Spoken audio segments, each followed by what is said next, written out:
अल्हम्दुलिल्लाहि ज़िल्जलाला सलातु वस्सलामु अला साहिबिर रिसाला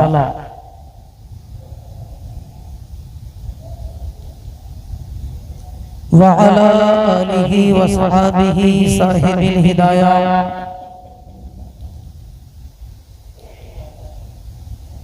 व इब्निहिल गौसिल आदम जीलानी साहिबिल विलाया।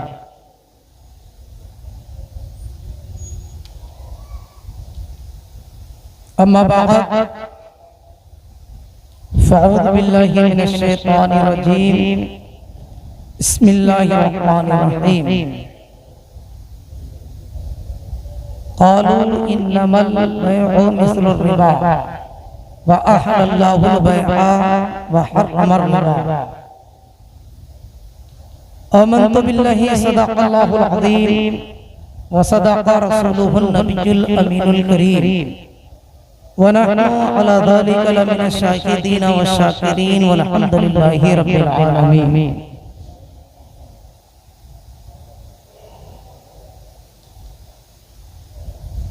आइए हज़रात, हम और आप सब मिलकर सबसे पहले आक़ाए करीम नबी करीम रऊफ़ुर रहीम सय्यदुल मुरसलीन रहमतल लिल आलमीन राहतिल आशिकीन मुरादिल मुश्ताक़ीन शम्सिल आरिफ़ीन सिराजुस सालिकीन मिस्बाहुल मुक़र्रबीन मुहिब्बिल फ़ुक़रा वल ग़ुरबा वल यतमा वल मसाकीन सय्यदी सक़लैन नबीयिल हरमैन इमाम क़िबलतैन वसीलना इलल्लाहि तआला फ़िद्दारैन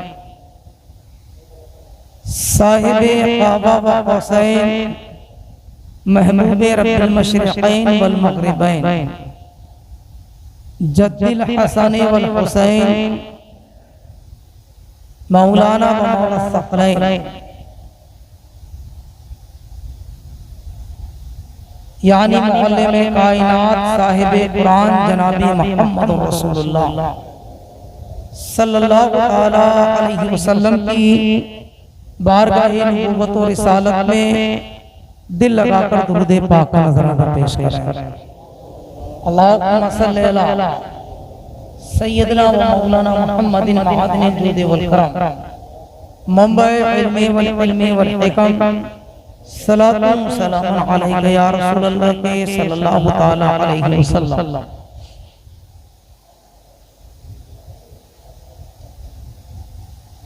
अज़ीज़ान गिरामी, आज तीसरी शब का प्रोग्राम बयो शरा के ताल्लुक से मेरी गुफ्तगू मेरी आदत है करीबन 15 साल से लगभग मुलाकात मेरी आपकी हो रही है। हुसूल बरकत के लिए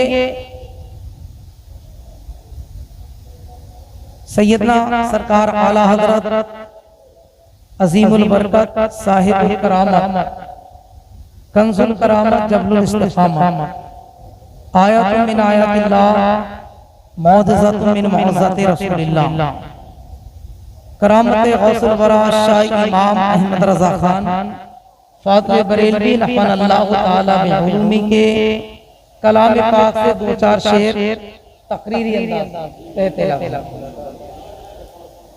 एक मर्तबा और मोहब्बत के साथ दुरूद शरीफ का नज़राना पेश करना है। सल्लल्लाहु अलैहि वसल्लम सलातु व सलाम अलैका या रसूलल्लाह सल्लल्लाहु अलैहि वसल्लम। आला हज़रत आमद रसूल के ताल्लुक से फरमाते हैं, जबकि पैदा शहे इंसो जां हो गया। ये 1500 ईद मिलादुन नबी है और 1500 यानी 1500। तो इस ताल्लुक से दुनिया में बहुत लोग काम कर रहे हैं। कोई 1500 बच्चों की शादी का प्रोग्राम लेकर चल रहा है, कोई कुछ। तो मैंने भी अपने यहाँ के लोगों को एक पैगाम दिया, आपको भी दे रहा हूँ, आप कुछ कर सकें या ना कर सकें, लेकिन कम से कम 1500 मरतबा दुरूद पाक पढ़ लीजिएगा बार-बार। ये काम तो हर आदमी कर सकता है ना। तो आज से इरादा कर लीजिएगा कि 12 रबीउल अव्वल शरीफ तक हमें 1500 मरतबा रसूलुल्लाह सल्लल्लाहु अलैहि वसल्लम की बारगाह में दुरूद पाक का नजराना पेश करना है ना।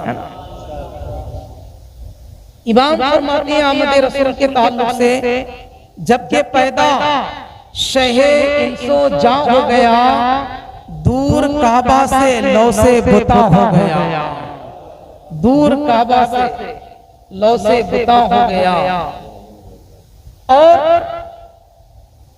इमाम फरमाते हैं कि जब नबी करीम सल्लल्लाहु अलैहि वसल्लम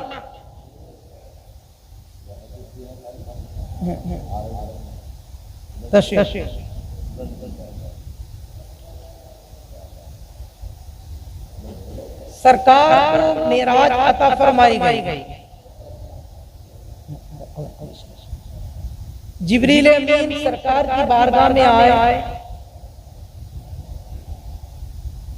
देखा कि सरकार महबूब ख्वाब है, आवाज देना मुनासिब नहीं, तो जिब्रील ने अपना माथा नबी के तलवों से मारा। यूं कहिए कि जहां जिब्रील की जिब्रीलियत खत्म हो जाती है, वहां से मेरे नबी की नबूवत शुरू होती है। और यहीं से एक अकीदा भी मिला, सिर्फ यही नहीं कि फजाइल की बात, अकीदे की बात जरूर ये मिली कि बुजुर्गों की बारगाह में सर झुकाना जिब्रील की सुन्नत है और सर झुकवाना रसूल करीम की सुन्नत है। तो जिब्रील की सवारी लाए, उस सवारी का नाम बुराक था, सवारी का नाम बुराक था। उस सवारी की रफ्तार का आलम क्या था? इमाम फरमाते था बुराके नबी या के नूरे नज़र, था बुराके नबी या के नूरे नजर, ये गया वो नेहा हो गया, ये गया वो नेहा हो गया, जबकि पैदा शहे इंसो जां हो गया। और एक शेर पेश करता कि गुलशने तैयबा में तायरे सिदरा का, यानी मदीना तैयबा में जिब्रील अमीन था। आसमानों पर तो जिब्रील सिदरतुल मुंतहा पर रुकते ही हैं, लेकिन अगर जमीन पर वो रुकते हैं तो सरकार की बारगाह में हाजिरी देने आते हैं।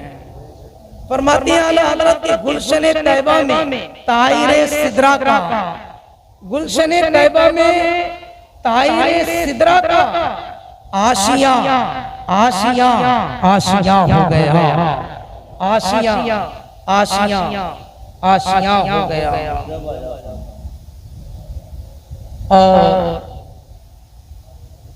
इधर को जगह है ना,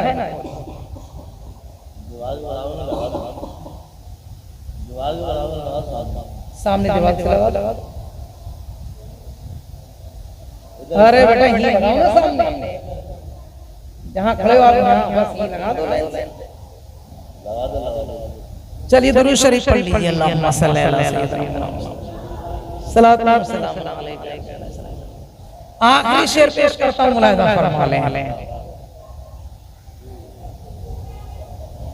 इमाम फरमाते हैं कि हक शफाअत से तेरी गुनाहगारों पर, हुजूर से दुआएं लेता हुआ थोड़ी सी 2 मिनट की वजाहत चाहूंगा। इस बार हुजूर सैयद नासिर मियां साहब किबला के शहजादे सैयद रेहान मियां साहब किबला भी उर्स में तशरीफ फरमाते हैं और उनका खिताब भी हुआ, और हजरत की आमद भी हुई थी। उसके बाद उससे कुछ पहले मेरी तकरीर भी हुई। अल्लाह का शुक्र हो, हर साल आपकी दुआ से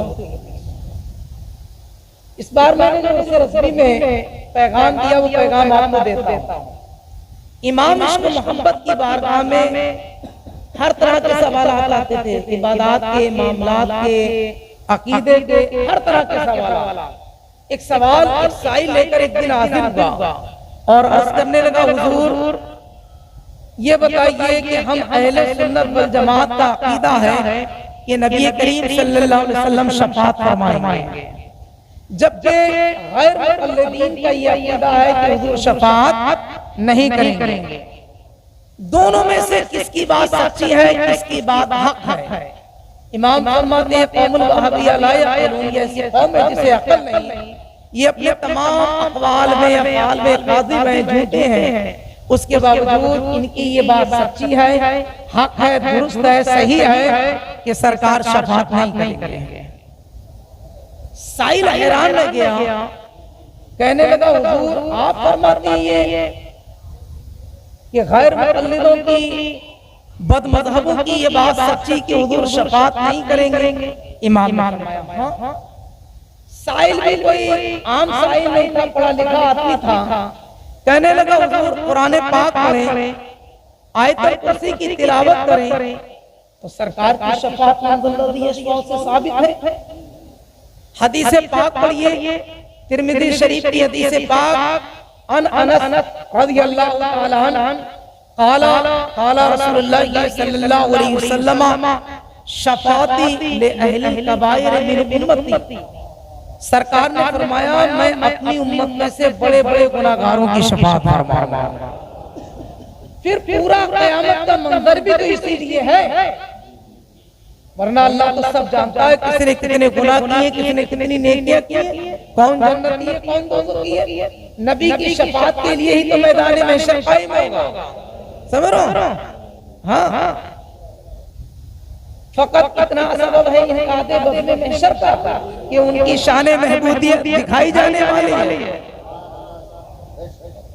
वो साहिल खुद कहता है कि हुजूर आपने तो अपने कलाम में कहा था पेशे हक मुज़दा शफाअत का सुनाते जाएंगे, आप रोते जाएंगे, हमको हंसाते जाएंगे, दिल निकल जाने की चाह है, किन आंखों से वो हमसे प्यासों के लिए दरिया बहाते जाएंगे, और वुसअतें दी हैं खुदा ने दामने महबूब को, जुर्म खुलते जाएंगे और वो छुपाते जाएंगे। और इजाजत दे तो अहमद रसूल के ताल्लुक से ये शेर भी कि हश्र तक डालेंगे, शुक्रिया अल्लाह, हश्र तक डालेंगे हम पैदाइश मौला की धूम, मिसले फारस नजद के किले गिराते जाएंगे, खाक हो जाए अदू जलकर मगर हम तो रसा, दम में जब तक दम है जिक्र उनका। कहा हुजूर बात समझ में नहीं आई। इमाम फरमाते हैं, आला हज़रत फरमाते हैं भाई हम सुन्नियों का जो अकीदा है ये भी हक है, हम सुन्नियों का अकीदा भी हक है। अहले सुन्नत वल जमात जो कहते हैं कि सरकार शफाअत फरमाएंगे ये भी हक कहते हैं। अब तो साइल की हैरानी की इंतहा ना रह गई कि बदमज़हब कहे वो भी सच, हम सुन्नी कहे वो भी सच। कहने लगा हुजूर बात समझ में नहीं आई, वजाहत फरमा दें। इरशाद फरमाया कि बेशक वहाबी देवबंदी का जो अकीदा कि सरकार शफाअत नहीं करेंगे तो बेशक मेरे नबी किसी बदमज़हब की शफाअत नहीं करेंगे, और सुन्नियों का जो अकीदा कि अहले सुन्नत वल जमात का अकीदा कि सरकार शफाअत फरमाएंगे तो बेशक मेरे नबी हर सुन्नी की शफाअत फरमाएंगे। खुद ही तो इमाम फरमाते हैं तुझसे और जन्नत से क्या मतलब, वहां भी दूर हो, हम रसूलुल्लाह के, जन्नत रसूलुल्लाह के।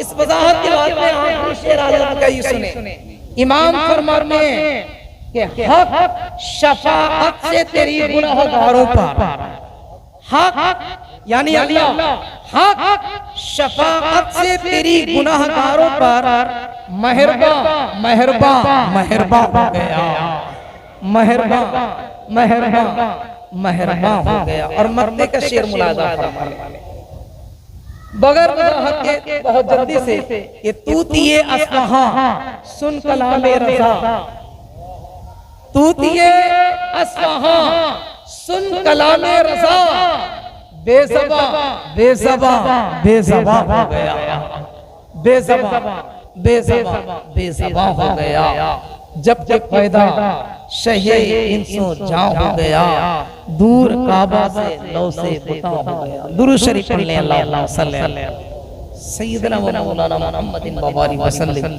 सलातु व सलाम अलैका या रसूलल्लाह सल्लल्लाहु तआला अलैहि वसल्लम।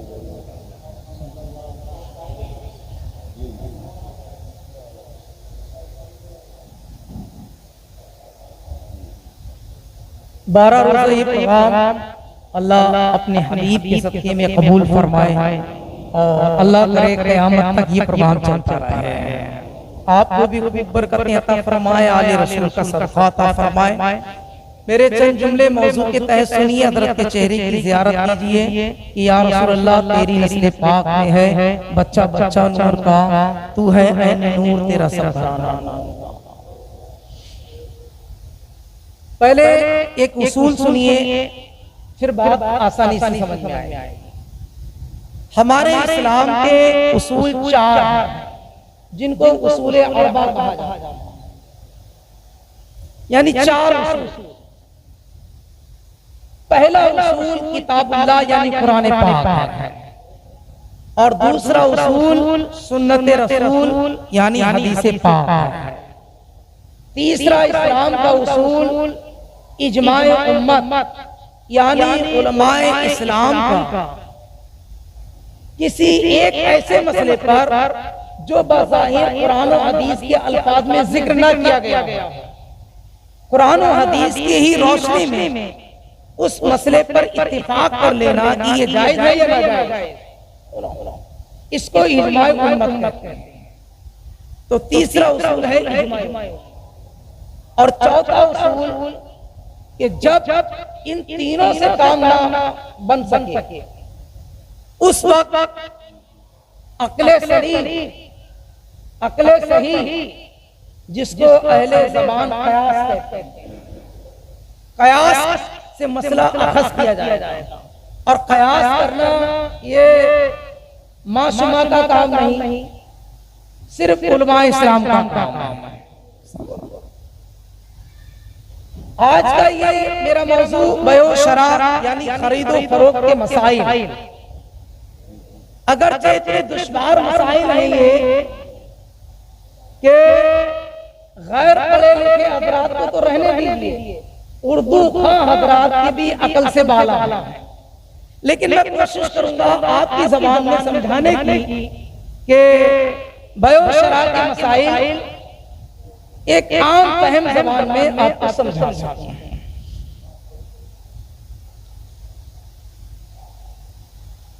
सबसे पहले उसूले अव्वल की तरफ यानी कुरान पाक की तरफ रुजू करते हैं और कुरान से पूछते हैं क्या कुरान मुक़द्दस ने बयो शरा का यानी खरीदो फरोख्त का जिक्र फरमाया?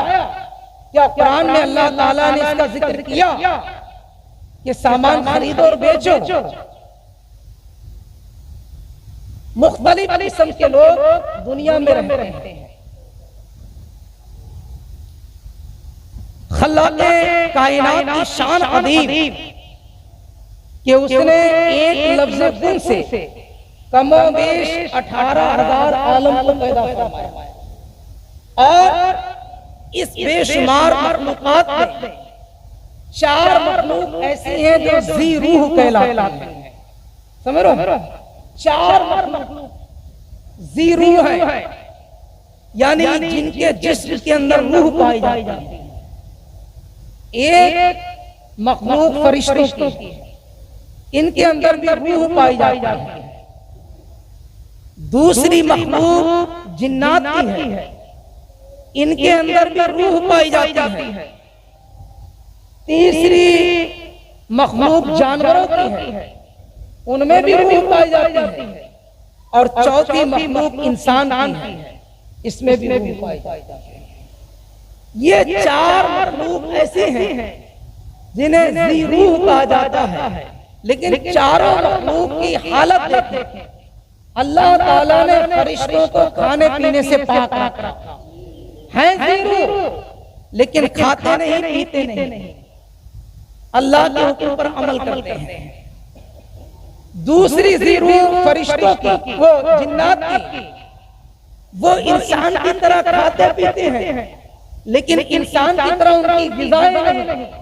कुरान की तफसीर पढ़े तो मालूम होगा कि जब सूरह जिन नाज़िल हुई और सरकार सल्लल्लाहु अलैहि वसल्लम ने उन्हें पैगाम दिया, वो ईमान लाए सरकार पर, तो अर्ज़ की या रसूल अल्लाह अपनी उम्मत को मना करे कि गोबर और हड्डी से इस्तिंजा ना करें, गोबर और हड्डी से इस्तिंजा ना करें, कि अल्लाह ताला ने हम जिन्नों की रोजी गोबर और हड्डी में रखी है। समझ रहे? उनकी ग़िज़ा वो हो। फिर जब जानवरों की तरफ आती हैं, तीसरी मखलूक की तरफ, तो इसकी ग़िज़ाएं भी मुख्तलिफ हैं। कुछ जानवर चारा खाते ही नहीं, उन्हें सिर्फ गोश्त चाहिए, जैसे शेर, उसे चारे से मतलब ही नहीं। और बकरी ऐसा घास से चारा नहीं, उसे चारा ही चाहिए। समझ रहा? लेकिन जब बात चौथी मखलूक की आती है, इस ज़ी रूह की आती है, तो इंसान दोनों तरह की चीजें इस्तेमाल करता है। गोश्त भी इस्तेमाल करता है और साग सब्जी भी इस्तेमाल करता है। समझ रहे? और बयो शरह में ये दोनों चीजें खास तौर से काबिल जिक्र हैं कि इंसान जो कुछ खाता है उसका हलाल चीजों से कहां तक ताल्लुक है और हराम चीजों का कहां से ताल्लुक है।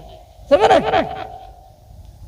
हर गोश्त इंसान के लिए हलाल नहीं, हर सब्जी इंसान के लिए हलाल नहीं। आइए कुरान पाक की तरफ रुजू करते हैं और कुरान पाक से पूछते हैं, कुरान तूने इस मामले में कि इंसान के खाने पीने की चीजें जो हैं, इस बारे में क्या हुक्म दिया? अरब के अंदर जो लोग थे उनका मानना था कि पैसा आना चाहिए, आमदनी होना चाहिए, चाहे किसी तरीके से हो।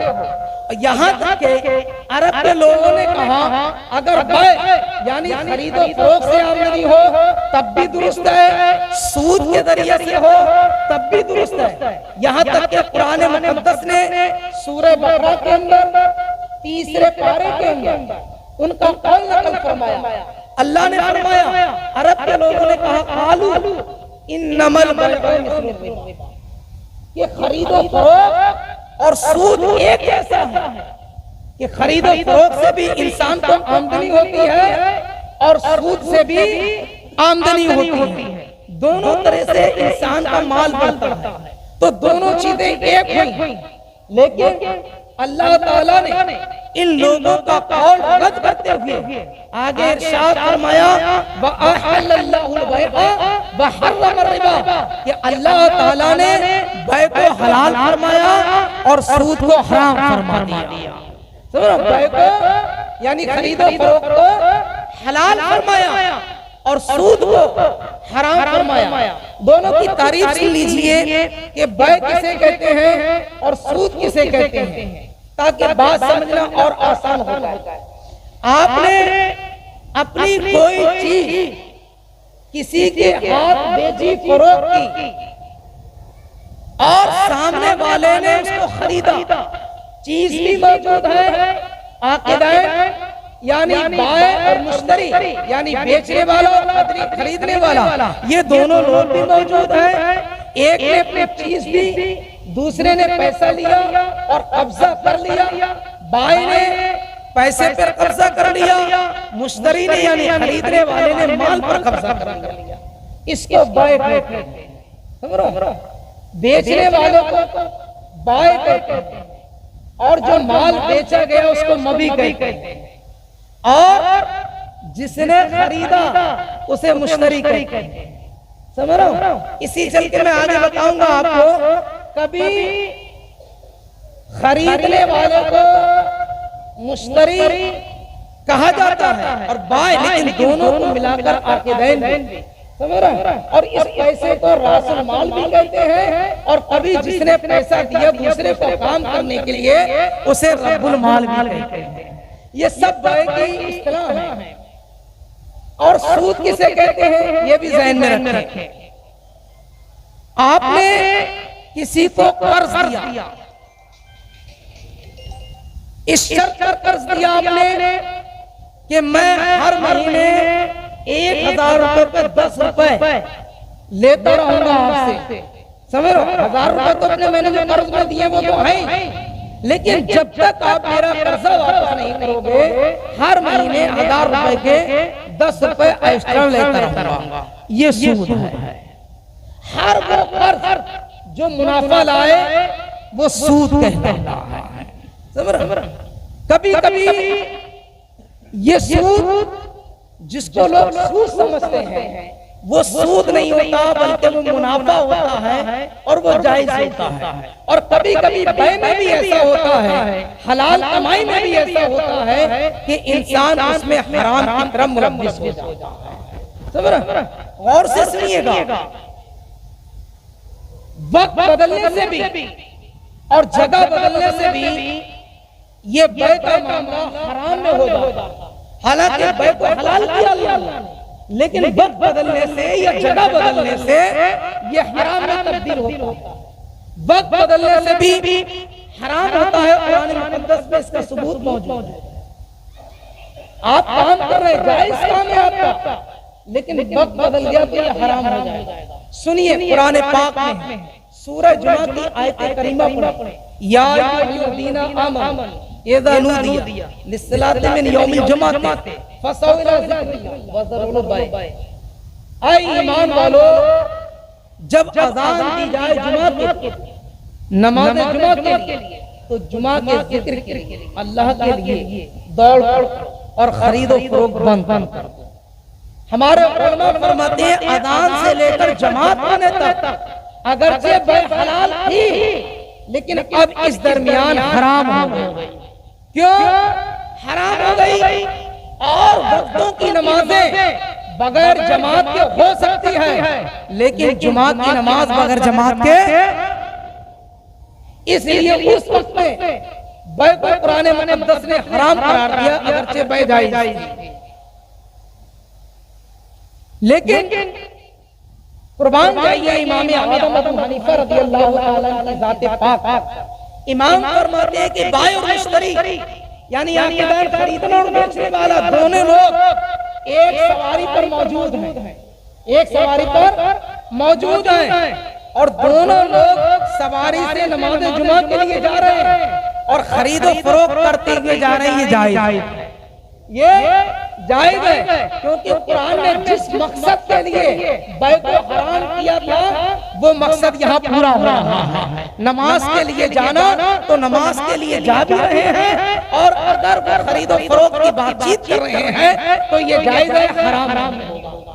अगर जो दुकान पर रहकर भी कोई करेगा तो वो माल हराम नहीं होगा, बेचना हराम, जो पैसा होगा वो पैसा हराम नहीं होगा, लेकिन दोनों से मिलकर जो फेल वाक़या होगा ये फेल हराम हो जाएगा। वक्त बदलने से बै हराम, इसी तरह जगह बदलने से बै हराम होती है। समझ रहे? जगह बदलने से बै हराम हो जाती है। आपकी दुकान है मस्जिद के बाहर, आपकी दुकान मस्जिद के बाहर है, आप वहां माल फरोख्त कर रहे हैं, बेच रहे हैं और लोग खरीद रहे हैं, जायज है।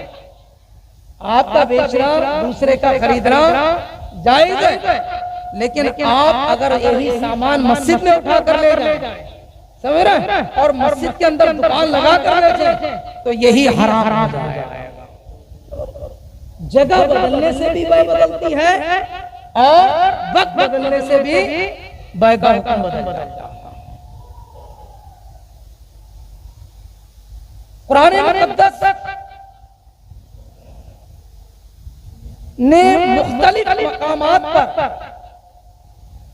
बै के खाने का हुक्म दिया कि बै का माल खाओ, क्योंकि वो हलाल है, पाकीज़ा है। और कितना पाकीज़ा?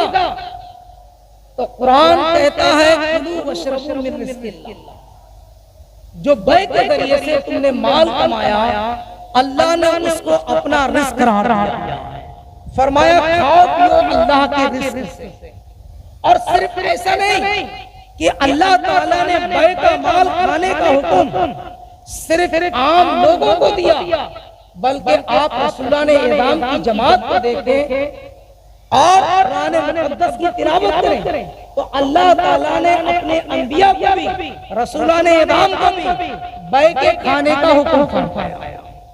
अल्लाह ने फरमाया या अय्युहर रसूल कुलू मिन तय्यिबात, ऐ रसूलो ऐ नबियो खाओ पाकीज़ा माल में, समझ रहे। और यही हुक्म बेऐन ही अल्लाह ताला ने अपने मोमिन बंदों को फरमाया।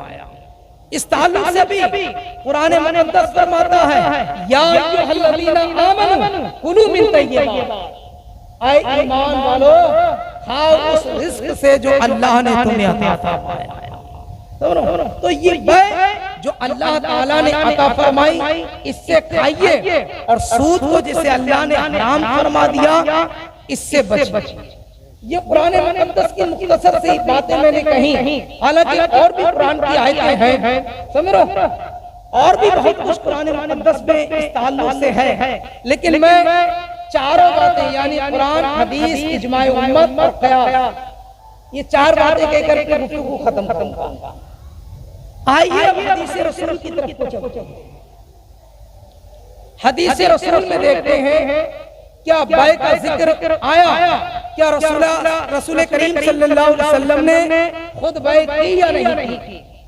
इस ताल्लुक से आप बुखारी, मुस्लिम, तिरमिज़ी, अबू दाऊद, नसाई, इब्न माजा किसी भी हदीस की किताब को पढ़ें तो आपको मालूम होगा कि नबी करीम सल्लल्लाहु अलैहि वसल्लम ने बैत का कारोबार खुद किया, यानी खरीद फरोख्त खुद भी की है, तिजारत खुद भी की नबी पाक, और इसके मुख्तलिफ तरीके आक़ा करीम सल्लल्लाहु अलैहि वसल्लम ने अपनी उम्मत को मरहमत। ऐलान नबूवत से पहले भी सरकार ने तिजारत फरमाई, और सरकार सल्लल्लाहु अलैहि वसल्लम बकरियों की भी तिजारत फरमाते थे। यहाँ तक के अम्मी जान खदीजा कुबरा रज़ियल्लाहु ताला अन्हा को जब मालूम हुआ, अगर जब भी निकाह नहीं हुआ था, पता चला कि अरब में मक्का शरीफ में मोहम्मद सल्लल्लाहु अलैहि वसल्लम के एक नौजवान हैं, जिस काम में हाथ डालते हैं अल्लाह ताला बेपनाह बरकतें अता फरमाता है। हजरत खदीजा रज़ियल्लाहु ताला अन्हा ने सरकार नबी करीम सल्लल्लाहु ताला अलैहि वसल्लम को बुलाया और कहा कि हुजूर मैं अपना माल आपको देना चाहती हूँ। गोया ये मुदारबत की एक शक्ल थी कि मालिक कोई हो, कारोबार कोई और करे। अभी इस ताल्लुक से मैं अर्ज करूंगा जब मसाइल पढ़ाऊंगा। हजरत खदीजा ने बुलाकर अपना माल सरकार दो आलम सल्लल्लाहु अलैहि वसल्लम को दिया।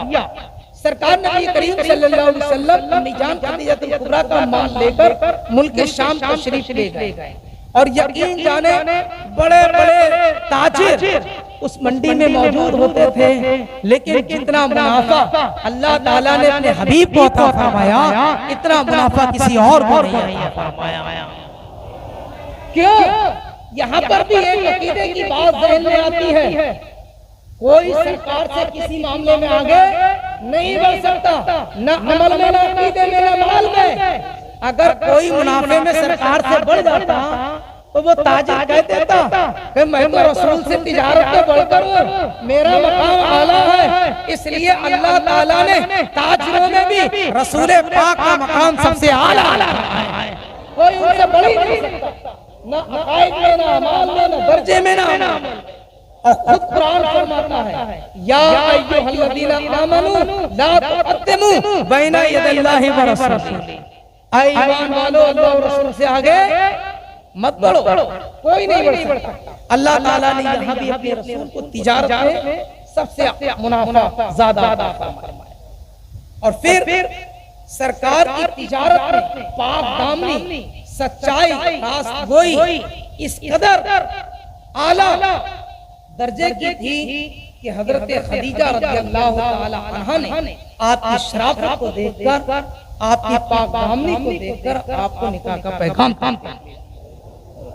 हालांकि निकाह का मौजूद अलग है, मैं इसमें नहीं जाता, लेकिन सरकार ने तिजारत की। उसके बाद ऐलान नबूवत भी सरकार ने फरमाया। अब मुख्तलिफ किस्म के सहाबा इकराम तिजारत करते थे, सरकार पर ईमान लाए। किसी की तिजारत कपड़े की थी, किसी का काम दूध का था, किसी का काम खजूरों का था।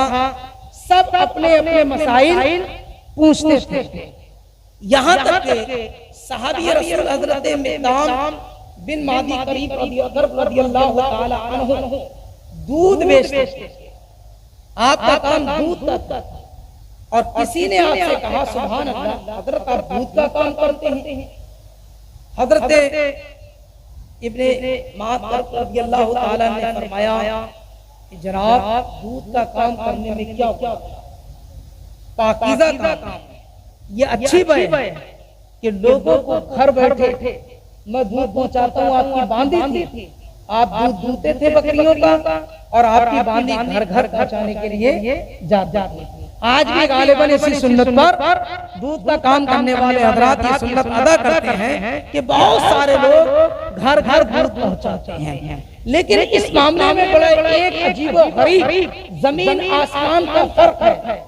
हजरत मिक़दाम रज़ियल्लाहु ताला अन्हु जो दूध का कारोबार करते थे, तारीख गवाह है, हदीस से रसूल उठा कर देख लिया, कभी पूरी जिंदगी आपने दूध में एक बूंद पानी नहीं मिलाया, पानी नहीं मिलाया, समझ रहे हैं? लेकिन आज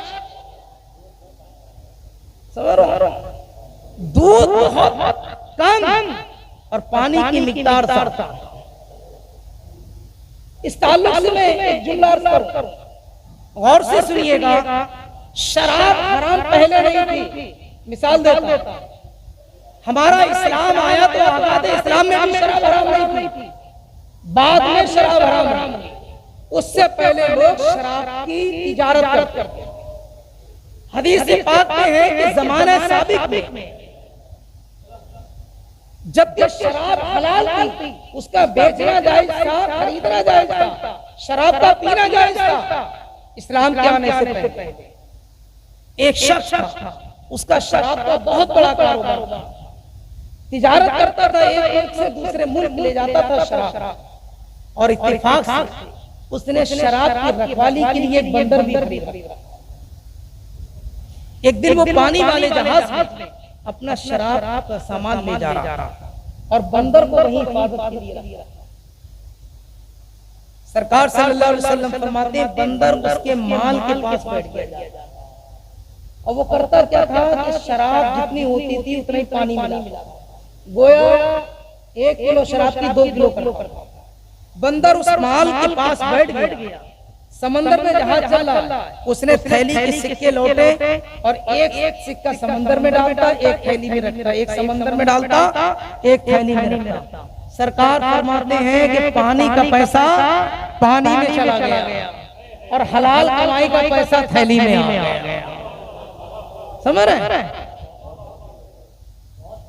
आप शराब हमारे यहाँ हराम है, इसका पैसा भी हराम, इसकी तिजारत भी हराम, बय भी हराम, बेचना भी हराम, खरीदना भी हराम। लेकिन हमारे यहाँ शराब के बदले दूध आ गया। और दूध कब से आया? ये भी मेराज की रात से आया। समझ रहे? सरकार मेराज की रात में जिब्रील ने 2 प्याले पेश किए, एक में दूध था, एक में शराब। सरकार सल्लल्लाहु अलैहि वसल्लम को हुक्म हुआ कि इसको पियो। सरकार ने दूध उठाया और दूध नोश फरमा लिया। जिब्रील ने अर्ज़ किया, या रसूल अल्लाह, अगर आप शराब को हाथ लगा लेते, क़यामत तक के लिए आपकी उम्मत गुमराह हो जाती। सरकार को इसलिए आपने दूध नोश फरमाया। अब दूध में लोग पानी मिलाते हैं और उसको बेचते हैं दूध के नाम से। यकीन जानिएगा ये हराम, समझ रहे? ये हराम है। हजरत उमर फारूक आज़म रज़ियल्लाहु अन्हु ने अपने दौरे खिलाफत में बरजस्ता ऐलान फरमाया था, अगर मैंने किसी भी दूध के कारोबार करने वाले को ये देखा कि उसने दूध में पानी मिलाया है, तो मैं इस्लामी कानून के एतबार से उसको सजा दूंगा। अल्लाह दूध में पानी मिलना बंद हो गया, कोई नहीं मिलाता था। एक माँ और बेटी थी, रात के वक्त में हजरत उमर फारूक आदम अपनी बस्ती का मदीना तैयबा का पहरा देते थे, दिन में हुकूमत फरमाते। वो माँ बेटी दूध का काम करती थी। माँ ने बेटी से कहा, बेटी यहाँ हजरत उमर देख नहीं रहे हैं, दूध में पानी मिला दो। बेटी कहती है, अम्मी जान अमीरुल मोमिनीन है, वो खलीफा वक्त है, वो खलीफा रसूल है, अगर हमने उनकी नाफरमानी की तो वो हमें सजा देंगे, ये गुनाह है, हम दूध में पानी नहीं मिला सकते। माँ ने कहा, बेटी यहाँ उमर कोई देख थोड़ी रहे और अल्लाह की शान की उमर फारूक आदम उन्हीं के दरवाजे पर खड़े गुफ्तगू सुन रहे थे, पहरा देते थे, रात में गुफ्तगू सुन रहे थे। माँ ने कहा, बेटी उमर देख थोड़ी रहे, दूध में पानी मिला दे। अब बच्ची का जवाब सुनो। कहा, अम्मी जान अगर उमर नहीं देख रहे तो क्या हुआ, हमारा अल्लाह तो देख रहा है, हमारा अल्लाह तो देख रहा है। अल्लाह अकबर कबीरा। हजरत उमर आगे बढ़े, सुनने के बाद रात को पहरा दिया और सुबह को अपने बच्चों को इकट्ठा किया जो कुंवारे थे। कहा, बेटो तुम में से कौन है जो शादी करना चाहता है, कौन है जो निकाह करना चाहता है? तो ये बच्चा आगे बड़ा बजा, मैं करना चाहता है। कहा, चलो फला दूध वाली है, उसकी लड़की से तुम्हारा निकाह करेंगे। लोग हैरान थे कि अमीरुल मोमिनीन है, शहंशाह वक्त है, खलीफा वक्त है, इन्हें तो किसी बड़े घराने में शादी करना चाहिए थी। जब उस दूध वाले के यहाँ पहुंचे तो वो बूढ़ी औरत भी हैरान थी कि अमीरुल मोमिनीन अपने बेटे को लेकर मेरे यहाँ आए हैं कि अपनी बच्ची का निकाह मेरे बेटे के साथ कर दें। कहने लगे, हुजूर बड़ी गरीब, मेरी बच्ची गरीब है। इरशाद फरमाया, क्या हुआ, तेरी बच्ची नेक तो है, तेरी बच्ची नेक तो है, सबसे बड़ी दौलत नेकी है। अल्लाह अल्लाह। ये दूध का मामला था, अगर कोई दूध का काम करता हो तो सच्चे दिल से तौबा कर लीजिएगा कि आज के बाद पानी नहीं मिलाएगा, वरना पानी की कमाई पानी में ही जाती है। खैर, तो दूध की तिजारत हदीस पाक से बताने का मकसद ये है कि दूध की तिजारत हदीस पाक से है और ये बरकती काम है, कर सकते हैं। आइए, तिजारत कभी कभी ये होता है कि हम अपना माल मंडी ले जाए और वहां पर हमारी बरेली शरीफ की ज़बान में जो माल बेचता है उसे आड़ती बोलते हैं, यहाँ भी है ना, आड़ती बोलते हैं। और किसानों ने अपना माल, तुरई, लौकी, करेला, ये जो भी माल है वो जाकर आड़ती की दुकान पर रख दिया। अब वो आड़ती बोली बोलता है, ये एक नंग 100 रुपए का। एक ग्राहक आया, बोला 110 रुपए का मैं लूंगा, उसने 110 का ऐलान किया। दूसरा आता है 120 में मैं लूंगा, तीसरा आया 130 में मैं ले लूंगा। यहाँ तक कि जो सबसे ज्यादा कीमत लगाता है आड़ती वो माल उसी ग्राहक को दे देता है। इस तरह से तिजारत करना रसूल पाक की सुन्नत है। सरकार दो आलम सल्लल्लाहु अलैहि वसल्लम ने खुद ये आड़ती का काम किया। आइए मैं आपको सुनाता हूं। एक सहाबी आए नबी करीम सल्लल्लाहु अलैहि वसल्लम की बारगाह में और अर्ज करने लगे, या रसूलल्लाह गरीब कुछ माल दो। नबी करीम सल्लल्लाहु अलैहि वसल्लम ने फरमाया, क्या तुम्हारे घर में कोई चीज है जिसको बेचा जा सके? अर्ज की, हाँ या रसूलल्लाह, एक काठ का पत्ता है और एक लकड़ी का प्याला, बस यही दो चीजें हैं, इसके अलावा कुछ नहीं है। सरकार दो आलम सल्लल्लाहु अलैहि वसल्लम ने फरमाया, लाओ मेरे पास लेकर आओ। वो सहाबी अपना वो फट्टा, कांटा और लकड़ी का प्याला लेकर रसूल करीम सल्लल्लाहु अलैहि वसल्लम की बारगाह में हाजिर हुए। सरकार ने दोनों चीजों को अपने हाथ में लिया, फरमाया, कौन है जो इन्हें खरीदता है? कौन है जो इन्हें खरीदता है? एक हाथ में प्याला है, एक हाथ में फट्टा है, बोली लगा रहे सरकार, सहाबा का मजमा है, कौन है जो इन्हें खरीदता है? एक सहाबी आए, या रसूलल्लाह, एक दीनार में मैं खरीदता हूं, एक दीनार में मैं खरीदता हूं। सरकार ने फरमाया, एक दीनार की कीमत लग चुकी है कोई और जो 2 दीनार में खरीदे? है कोई जो 2 दीनार में खरीदे? दूसरे सहाबी आए, हाँ या रसूलल्लाह, ये 2 दीनार में मैं खरीदता हूं। सरकार ने उन्हें दोनों चीजें दे दी, फरमाया, ये चीजें तुम्हारी हो गई, 2 दीनार में। यही तो आड़त में होता है, ये सुन्नत रसूल है। और आप देखते भी होंगे कि इस काम में बरकत भी खूब होती है। लेकिन यहाँ पर एक चीज याद रहे, किसानों को एक पैगाम देना चाहूंगा, ऐसा ना हो कि नीचे खराब माल ऊपर उम्दा माल हो। समझ रहे, माल यकसा होना चाहिए, माल यकसा होना चाहिए। और अगर नीचे कुछ हारता माल आपने रख भी दिया है तो आड़ती को बता दो कि खरीदते वक्त, बेचते वक्त खरीदने वाले को ये बात बता दी जाए कि जैसा अच्छा माल ऊपर है ऐसा अच्छा माल नीचे नहीं है। समझ रहे, ये बात बता दी जाए। खैर, अब सरकार दो आलम सल्लल्लाहु अलैहि वसल्लम ने वो 2 रुपए लिए और जो सहाबी सामान अपना लाए थे सरकार ने उन्हें दिया। फरमाया बाजार जाओ, 1 दीनार से अपने घर वालों के लिए खाना खरीदो और 1 से कुल्हाड़ी खरीदो। वो गए, 1 दीनार से अपने घर वालों के लिए खाना खरीदा और 1 रुपए से कुल्हाड़ी खरीद कर लाए। सरकार दो आलम सल्लल्लाहु अलैहि वसल्लम ने हदीस में आया, अपने दस्ते मुबारक से उस कुल्हाड़ी में दस्ता डाला, बेट डाला, है ना, बेट भी बोलते हैं, दस्ता भी बोलते हैं, डाला और उन सहाबी को दिया। फरमाया जाओ जंगल में लकड़ियां काटो और 7 दिन तक मैं तुम्हें देखूं नहीं, यानी भीख मांगने के लिए मत जाना, मेहनत करो, मजदूरी करो।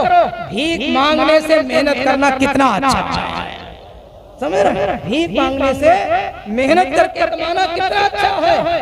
वो सहाबी चले गए और गए तो 1 गट्ठा लकड़ियां सुबह को बेचते थे जोहर से पहले और 1 गट्ठा लकड़ियां काट के लाते तो वो मगरिब तक बेच देते थे। इस तरह से 2 गट्ठे रोज के बेचते और 2 रुपए की उनकी आमदनी होती थी। उस दौर में उनकी घर का खर्चा जो था वो सिर्फ 1 दीनार का था, समझे। अब क्या हुआ, 7 दिन में सरकार ने हुक्म दिया था 7 दिन तक ना देखूं। जब 7 दिन के बाद पहुंचे तो 7 दिन का घर का खर्चा भी पूरा हो चुका था और 7 सिक्के जमा हो चुके थे। अब वो 7 सिक्के लेकर रसूल करीम सल्लल्लाहु अलैहि वसल्लम की बारगाह में पहुंचे। या रसूल अल्लाह, आपके हुक्म से मैंने मेहनत की तो अल्लाह ताला ने मेरी तिजारत में, मैंने लकड़ी की तिजारत करी, लकड़ी की खरीदो फरोख्त करी, मैंने बैठ कर काम किया और यहाँ के लोगों ने खरीदा मुझसे इस माल को, तो अल्लाह ताला ने मुनाफा इतना अता फरमाया कि 1 रुपया रोज का बच जाता है। सरकार ने दस्ते पाक में लिए और कभी सरकार यूं करते, कभी यूं करते, यानी इस हाथ से इस हाथ पर, इस हाथ से इस हाथ पर, और सरकार का चेहरा खुशी में चमक रहा था। और सरकार फरमाते जाते थे कि भीख मांगने से ये मेहनत की कमाई कितनी अच्छी है, भीख मांगने से ये मेहनत की कमाई। और आज भी मुसलमानों, हमारे यहाँ भीख मांगने वालों की कमी नहीं और देने वालों की कमी भी नहीं। यहाँ भी मसाइल बेओशरा का, खरीदो फरोख्त का याद रखिए मसला कि अगर ऐसा शख्स है जो मेहनत करके कमा सकता है तो उसको देना जाए, क्योंकि ये गुनाह पर मदद करना, ये गुनाह पर मदद करना है और ऐसे शख्स को देना हराम है, समझ रहे, ऐसे शख्स को देना हराम है। इसी तरह से आपने देखा होगा कि बाद लोग मार्केट में घरों में न मांगकर मस्जिद में पहुंच जाते हैं। कारी इंतजार साहब ऐलान कर दीजिएगा, हमें दवा की जरूरत है, हम सब बीमार हैं, हमें चंदा चाहिए, कोई कहता है मुझे बाप के लिए चाहिए, कोई कहता है बेटी की शादी के लिए चाहिए। अपने लिए भी मस्जिद में मांगना हराम है। मसला अपने लिए भी मस्जिद में मांगना हराम है। यहाँ तक के अगर किसी की कोई जाती चीज भी गुम हो जाए, मसलन कोई मोबाइल अपना भूल गया, मस्जिद गुम हो गया और तलाश करने के लिए वो मस्जिद में पहुंचे और कहे कि मैं अपना मोबाइल मस्जिद में तलाश करने आया हूँ, अल्लाह के रसूल ने फरमाया उससे कह दो कि अल्लाह तेरे मोबाइल को गुम कर दे। एक मिसाल दे रहा हूं, कोई भी चीज वो मस्जिद में गुम हो गई, सरकार ने उसे तलाश करने तक से मना फरमाया। और याद रखो, दूसरे को उठाने से भी मना फरमाया, दूसरे को उठाने से मना फरमाया कि जो चीज तुम्हारी है ही नहीं तुम उस पर अपना मालिकाना हक क्यों जता रहे हो। जिसकी चीज होगी वो खुद ले जाएगा, जिसकी चीज होगी वो खुद ले जाएगा। इसी किताबुल बुयूं में एक बाब मिलता है लुक्ता, लुक्ता किसे कहते हैं वो भी समझ लीजिए। मैं रास्ते से जा रहा था, मदरसा बाबुल, मेरी जेब से मेरा मोबाइल, आप देखते हैं इंसान की आदत है, जिसकी चीज गिरती है ना, ये 10-20 हजार का मोबाइल तो बड़ी चीज है ना, अगर 100 का नोट भी गिर जाए तो वो देखने के लिए वापस जाता नहीं। इंसान की तबीयत है, इंसान की तबीयत है, जिसकी जो चीज गिरती है वो तलाश करने जाता है। शरीयत ने गिरी हुई चीज को लुक्ता करार दिया और फरमाया अगर किसी की चीज रास्ते में गिर जाए तुम्हें उठाने का हक नहीं है, उठाने का हक नहीं है। जिसकी जो चीज होगी वो खुद उठाने आएगा। और अगर आपने इस नियत से उठा भी ली कि ये चीज मैं इस नियत से उठा ले रहा हूं ताकि ये चीज उसकी मालिक तक पहुंचा जाए, ये चीज बर्बाद ना हो जाए, इस नियत से आपने उठा भी ली तो आपको अपने इस्तेमाल में जायज नहीं कि आप उस चीज को अपने इस्तेमाल में करें, समझ रहे, बल्कि आप पर लाजिम है हर तरीके से जो मुमकिन तरीका हो 3 दिन तक उस चीज का ऐलान कीजिए। जैसे आज के दौर में अखबार है, मोबाइल है, ग्रुप है, लोग मोबाइल पर बने हुए, आप सब पर मैसेज भेजिए कि ये चीज जिसकी हो वो अपनी बताए और ईमानदारी के साथ ले जाए। 3 दिन तक आप ऐलान करेंगे और अगर 3 दिन तक मालिक ना मिला तब भी हुक्म नहीं कि आप उसे इस्तेमाल करें, बल्कि हुक्म यह है कि उसी की तरफ से आप अल्लाह की राह में सदका कर दीजिए, सदका कर दीजिए। इस्तेमाल करने के लिए हमें सिर्फ अपनी ही चीज। खैर, तो मैं बता रहा था कि आरती का काम करना ये भी नबी करीम सल्लल्लाहु ताला अलैहि वसल्लम की सुन्नत मुबारक। और जितनी कमाई होगी आधी आपकी आधी मेरी, ये भी रसूल करीम की सुन्नत है। ये भी रसूल करीम सल्लल्लाहु अलैहि वसल्लम की सुन्नत है। खैबर की जमीन सब की सब रसूल करीम सल्लल्लाहु अलैहि वसल्लम को मिली खैबर फतह होने के बाद, और यहूदी खैबर के सरकार की बारगाह में आ गए, या रसूल अल्लाह ये खजूरों के बागात हमारे हैं, अगर आपने इन बागों पर भी कब्जा कर लिया तो सरकार हम भूखे मरेंगे, हमारा कोई काम नहीं और कोई तिजारत नहीं। इन खजूरों के बाग से हम हर साल खजूरें बेचते हैं, तिजारत करते हैं और अपने बच्चों का गुजारा करते हैं। मुसलमानों, मेरे नबी तो वो है ना, अपनी बात को छोड़ो, मोमिनीन की बात छोड़ो, मेरे नबी तो वो है कि काफिर और मुर्तद भी है रहमत रसूलुल्लाह। इरशाद फरमाया, ऐ खैबर के यहूदियों, तुम इन खजूरों की बाग की खेती करो, तिजारत करो, और जितना माल आएगा इसमें खजूरें जितनी आएंगी आधी इसमें तुम्हारी होंगी आधी हमारी, जिसको हमारे यहाँ बटाई कर लो कहते हैं, समझो। तो अब जमीन रसूल पाक की थी और खेती और मेहनत यहूदियों की थी। और हजरत अब्दुल्ला रज़ियल्लाहु ताला अन्हु बहुत सहाबी हुए हैं अब्दुल्ला नाम के, एक सहाबी हजरत अब्दुल्ला, उन्हें बागात का बहुत इल्म था कि एक बाग में एक पेड़ पर कितनी खजूरें होंगी। जब पकने का जमाना आता तो रसूल करीम सल्लल्लाहु ताला अलैहि वसल्लम उन्हीं सहाबी हजरत अब्दुल्ला गालिबन हजरत अब्दुल्ला इब्न उमर रज़ियल्लाहु ताला उन्हें भेजते खैबर और फरमाते जाओ आधी खजूरें लेकर आओ और आधी खजूरें यहूदियों को दे देना। हजरत अब्दुल्ला रज़ियल्लाहु ताला अन्हु खैबर पहुंचते और खैबर के खजूरों के बागों का जायजा लेते और आप अंदाजा लगाते हैं कि इसमें कितनी खजूरें होंगी। तो एक साल आप पहुंचे सरकार के हुक्म के मुताबिक और आपने अंदाजा लगाया कि इस बार खैबर के बागों में जो खजूरें होंगी वो 40 वसक होंगी। आज के जैसे किलो चलता है ना, क्विंटल चलता है ना, उस दौर में ये वसक सा वगैरह चलते थे। तो आप अपनी जमाने में समझ लीजिए हजरत अब्दुल्ला ने अंदाजा लगाया कि इस बार बाग में 40 क्विंटल खजूरें होंगी। यहूदियों से कहा कि 20 क्विंटल तुम्हारी है और 20 क्विंटल ये मुसलमानों की है। यहूदी कहने लगे, उनकी नीयत में फतूर आ गया, कहने लगे अब्दुल्ला तुमने अंदाजा गलत लगाया है, ये 30 क्विंटल से ज्यादा नहीं होगी। तो हजरत अब्दुल्ला रज़ियल्लाहु ताला ने फरमाया अगर ऐसा ही है तो तुम एक तरफ बैठ जाओ, खजूरें मैं तोड़ूंगा और तोल के 20 क्विंटल तुम्हें दूंगा, अगर 15 क्विंटल बचे 10 क्विंटल बचे वो मैं ही ले लूंगा। समझ रहे?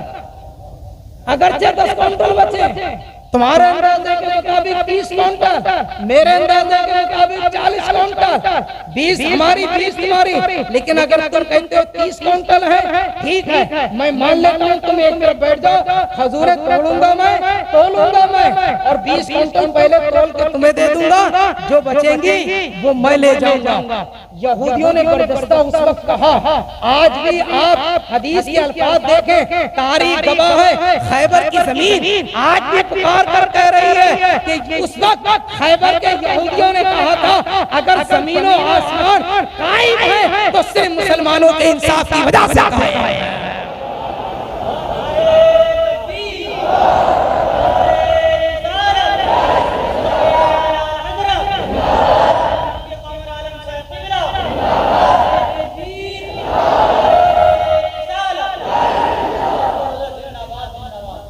समझ रहे?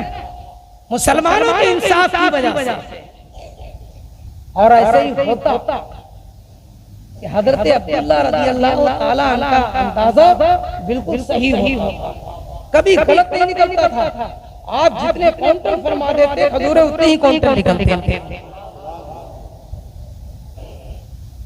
तो ये बै का मामला आधी बटाई पर जमीन दे दी, समझो कि जमीन हमारी, मेहनत आपकी, ये भी सरकार दो आलम सल्लल्लाहु अलैहि वसल्लम।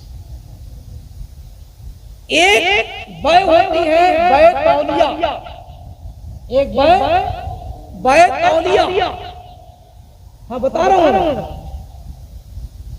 बै तौलिया का मतलब है, मिसाल के तौर पर आपकी मोबाइल की दुकान, आप ये मोबाइल कंपनी से खरीद कर लाए 20,000 में, हजरत सैयद नासिर मियां साहिब क़िबला मद्दबिल्लाहु नूरानी मोबाइल लेने आपकी दुकान पर तशरीफ लाए। आपसे पूछा ये मोबाइल कितने का है? आपने कहा हजरत 20,000 का है और मैं हजरत आपसे 1 रुपया नफा का नहीं लूंगा, 20,000 का मैंने खरीदा है, 20,000 में आपके हाथों फरोख्त करता हूँ। तो ये बै तौलिया समझ रहे? जितने में चीज खरीदी उतने में ही फरोख्त कर दी, और ये काम भी रसूल पाक की सिद्दीक़ अकबर की सुन्नत है। याद कीजिए कुरान मुक़द्दस के हवाले से कि सरकार को जब हुक्म हुआ मक्का छोड़कर मदीना की तरफ हिजरत करें, और सरकार सल्लल्लाहु अलैहि वसल्लम ने सिद्दीक़ अकबर से फरमा दिया था, सिद्दीक़ किसी रात में आऊंगा तुम्हारे मकान पर और मक्का छोड़कर मदीना के लिए हिजरत करना। हजरत अबू बकर सिद्दीक रज़ियल्लाहु ताला ने उसी दिन से 2 ऊँट खरीद लिए, 2 ऊँट खरीद लिए, और इस इंतजार में थे कि किसी दिन सरकार तशरीफ लाएंगे तो एक ऊँट सरकार की बारगाह में पेश कर दूंगा और एक ऊँट मैं ले लूंगा, दोनों लोग ऊँट पर बैठकर मदीना के लिए हिजरत कर जाएंगे। हिजरत तो मशहूर है, लेकिन मैं तौलिया समझाना चाहता हूँ कि ये बै तौलिया भी रसूल पाक की सुन्नत है। अब सरकार पहुंचे, सिद्दीक़ अकबर रज़ियल्लाहु ताला अन्हु के मकान पर तशरीफ लाए, सिद्दीक़ अकबर रज़ियल्लाहु ताला अन्हु दोनों ऊँट लाए और अर्ज़ की या रसूल अल्लाह ये दोनों ऊँट हैं, एक पर आप सवार हो गए, एक पर मैं।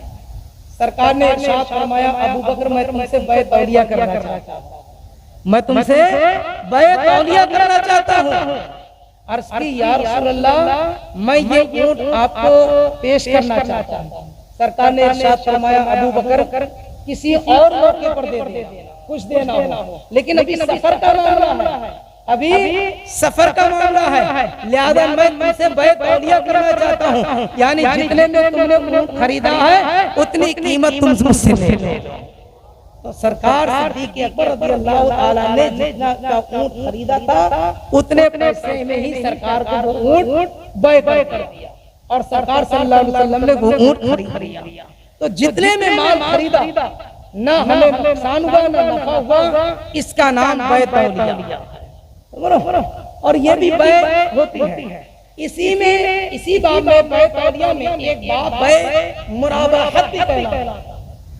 और आज लगभग पूरी दुनिया के मुसलमान ही नहीं बल्कि पूरी दुनिया के इंसान इस बै मुराबाहत और बै तौलिया के अंदर पाए जाते हैं। कोई से खाली नहीं है। बै मुराबाहत का मतलब क्या होता है कि हमने कोई भी सामान मिसाल के तौर पर 100 रुपए का खरीद के मुरादाबाद से लाया।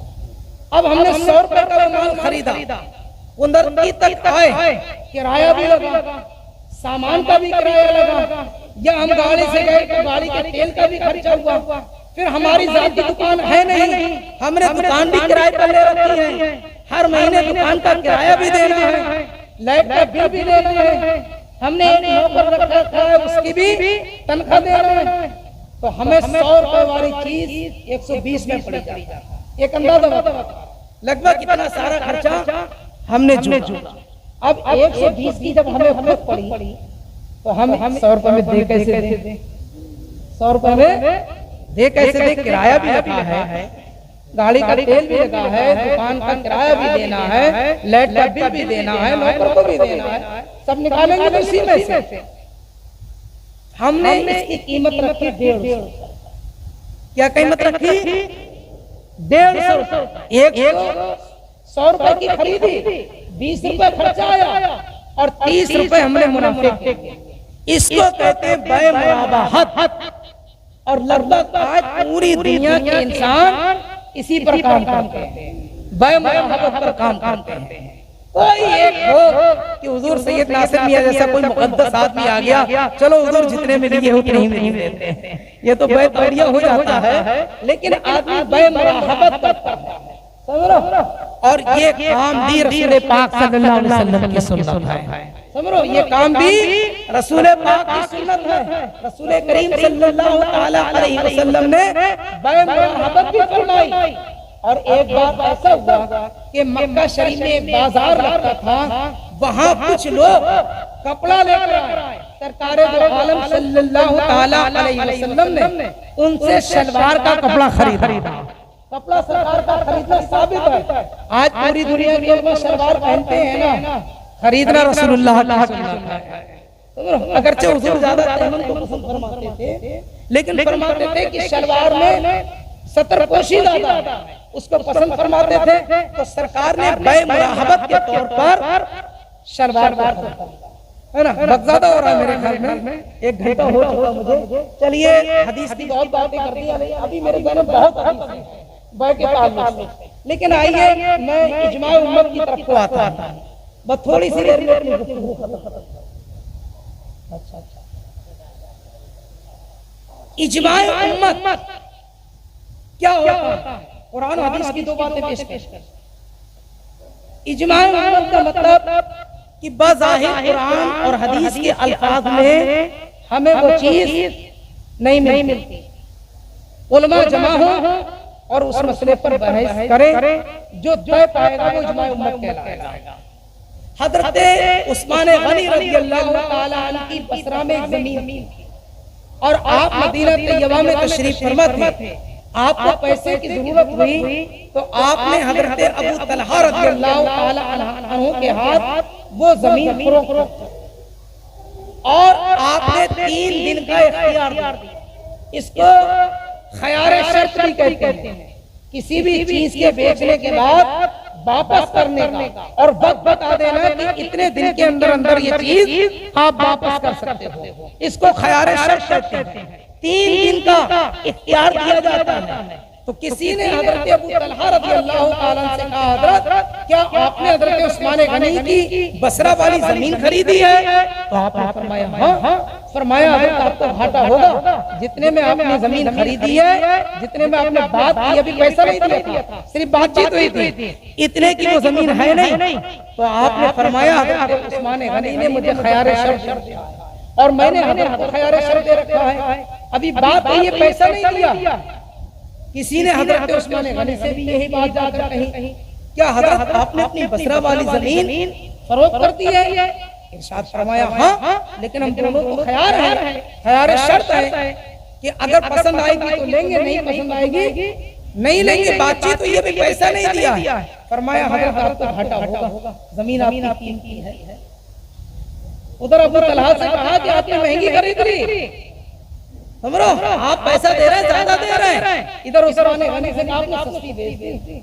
और आज भी ऐसे लोग हैं, है ना। हजरत उस्मान गनी ने फरमाया हजरत उस्मान गनी रज़ियल्लाहु ताला अन्हु हजरत अबू तलहा से बात करते हैं और फरमाते हैं कि हजरत मैं जमीन नहीं बेचता, अभी 3 दिन नहीं, मेरे दरमियान ये बात हुई थी कि अगर लेना है तो 3 दिन के अंदर ले लेंगे, नहीं लेना है तो नहीं लेंगे। लिहाजा अभी 3 दिन नहीं हैं, मैं जमीन नहीं बेचता। हजरत अबू तलहा ने कहा कि मैं भी जमीन नहीं बेचना चाहता, लेकिन दोनों साथियों को फिक्र हुई क्या हमारा ये फेर कुरान और हदीस के मुताबिक है या नहीं। फिक्रियां सहाबा को इकट्ठा किया, उलमाए मुफस्सिरीन को इकट्ठा किया, उलमाए मुहद्दिसीन को इकट्ठा किया। किसी भी सहाबी के ज़हन में कोई आयत करीमा ऐसी नहीं थी कि सौदा ज़बानी तय करने के बाद वापस कर दिया जाए। कोई हदीस ऐसी नहीं मिल रही थी कि सरकार ने ऐसा फरमाया हो या सरकार के जमाने मुक़द्दस में ऐसा हुआ हो कि 2 लोगों ने सौदा तय किया, जमीन देखी नहीं, माल देखा नहीं, पैसा दिया नहीं, सिर्फ ज़बानी बात हुई हो और वो सौदा वापस हुआ। तो इस बात पर सहाबा इकराम ने फैसला किया और इजमाए उम्मत किया। और इजमाए उम्मत से ये साबित किया कि बाइक और मुश्तरी को यानी बेचने वाले और खरीदने वाले को दोनों लोगों को ये हक हासिल होगा कि अगर 3 दिन के अंदर तो सौदा बेचना चाहते हैं तो बेच सकते हैं, वापस करना चाहते हैं तो वापस करते हैं। इस बात पर तमाम सहाबा इकराम ने इत्तेफाक किया और यहीं से इजमाए उम्मत साबित हो गया। यहीं से इजमाए उम्मत साबित हो गया।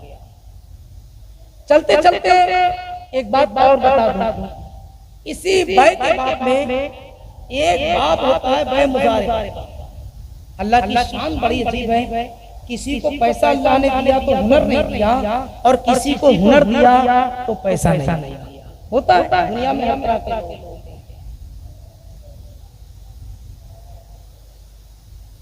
आप चाहते हैं कि मैं अपने पैसे से तिजारत करूं और मैं भी चाहता हूं कि मेरे पास हुनर तो है लेकिन पैसा नहीं, मैं चाहता हूं काम शुरू करूं। आपने अपना पैसा हुनर वाले को दिया और कहा कि इससे माल खरीदो और जो मुनाफा होगा वो निस आधा तुम्हारा आधा मेरा। ये दोनों लोग काम कर रहे हैं। जिसने पैसा दिया उसे रब्बुल माल कहते हैं और जो पैसा दिया उसे रासुल माल कहते हैं और जिसको पैसा दिया उसे जारिब कहते हैं, मुजारिब कहते हैं। और उसने जो माल खरीदा पैसा लेकर मालिक से, उस माल को मबी कहते हैं। समझ रहे? आप अपनी ज़माने में मालिक ने पैसा दिया, काम करने वाले ने पैसा ले लिया। जब पैसा उसने लिया तो पैसा लेते वक्त ये पैसा लेने वाला अमीन है, उस वक्त वो अमीन कहलाएगा। और जब वो काम शुरू करेगा उस वक्त वो वकील कहलाएगा। समझ रहे? उस वक्त वो वकील कहलाएगा। और जब काम कर लिया, सामान खरीद के बेच भी दिया, मुनाफा भी हो गया, तो वो मुजारिब कहलाएगा। समझ रहे? अब जो मुनाफा हुआ ये दोनों का आधा आधा होगा। और चलते चलते ये भी बता दूं, ये काम भी रसूल पाक की सुन्नत है, ये भी सुन्नत है।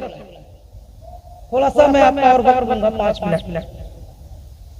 नबी करीम सल्लल्लाहु अलैहि वसल्लम ने एक सहाबी को 1 दिनार दिया, कहा बकरी लेकर मेरे लिए बकरी लाओ। सरकार बकरी की तिजारत करते थे।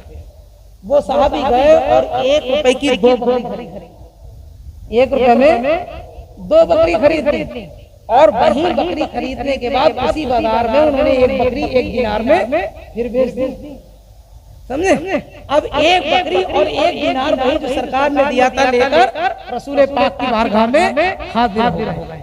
या रसूल अल्लाह, आपने जो दिनार दिया था मैंने उससे 2 बकरियां खरीदी और एक बकरी को बेच दिया, एक दिनार में एक बकरी भी ले आया, 1 रुपया भी बचा आया। सरकार खुश हुए और सरकार ने उन्हें बरकत की दुआ दी। तो उन सहाबी का हाल ये था कि अगर वो मिट्टी भी उठाकर बेचते थे ना तो अल्लाह ताला उन्हें उसमें नफा अता फरमाता था।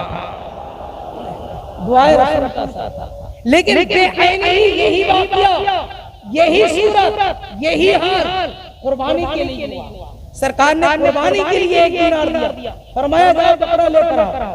वो साहबी देख चुके थे कि यार उन्हें तो सरकार ने भी 1 रुपया दिया था, बुलाए 2 बकरे खरीदे, 1 बेचा, मुनाफा हुआ। तो इन्होंने भी यही काम किया कि 2 बकरे खरीदे, 1 बेचा, 1 रुपया कमाया और रुपया बकरा लेकर हाजिर हो गए सरकार की बारगाह में। सरकार ने फरमाया ये क्या किया? अर्ज़ किया रसूलल्लाह, भाई मुज़ारबत कर दी मैंने कि 1 से माल खरीदा, 2 बकरे मिल गए, 1 बेच गया, 1 ले आया।